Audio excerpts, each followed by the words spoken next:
Hello friends, welcome back to Usha Gopika's lifestyle. இன்றைக்கி வந்து ஒரு ஈவினிங் ஸ்நாக்ஸ் தான் பண்ணலான்ட்ருக்கிறேன். அதுக்கு வந்து கொஞ்சமாக சர்க்கரை, 2 வாழைப்பழம் எடுத்துக்கிட்டேன்.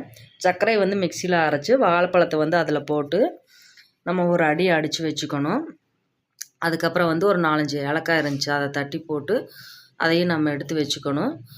இப்போ வந்து ஒரு பாத்திரம் எடுத்து அதில் வந்து நம்ம கோதுமை மாவு வந்து ஒரு 1.5 டம்ளருக்கு அதில் போட்டு நம்ம அரைச்சி வச்சோம் இல்லைங்களா, அந்த வாழைப்பழம், சர்க்கரை இது எல்லாத்தையும் எடுத்து நம்ம அது கூட போட்டு ஏலக்காயும் வந்து அது கூட நம்ம போட்டுக்கணும். அதெல்லாம் போட்டு நம்ம எல்லாம் கலந்துக்கணும்.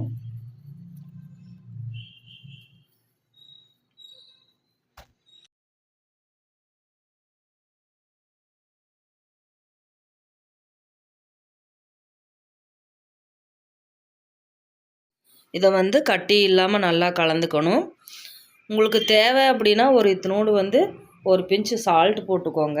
அப்புறம் அதை வந்து ஒரு 2 நிமிஷம் மூடி வச்சுட்டு ஒரு அடுப்பில் வந்து கடாயை வச்சு அதில் தேவையான அளவு எண்ணெய் விட்டுட்டு நல்லா எண்ணெய் வந்து ஓரளவுக்கு காஞ்சி வந்ததுக்கப்புறம் வந்து நம்ம அந்த பிசைஞ்சு வச்சோம் இல்லைங்களா, அதை எடுத்து உங்களுக்கு என்ன ஷேப் வேணுமோ, நான் வந்து சும்மா உருண்டை உருண்டையாக போண்டா மாதிரி தான் போடுறேன். ஒரு சிலர் வந்து கொஞ்சம் டைமண்ட் ஷேப்பு அப்படி இப்படி போடுவாங்க. நான் வந்து உருண்டை உருண்டையாக போடுறேன்.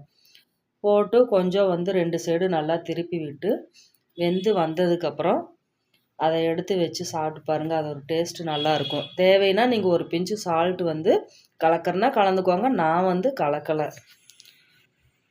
இப்போ ஈவினிங் ஸ்நாக்ஸ் வந்து ரெடி ஆயிடுச்சு. ரொம்பவும் வந்து கருக விட்டுறாதீங்க. கருக விட்டிங்கன்னா அதோடய டேஸ்ட்டு வந்து மாறிடும்.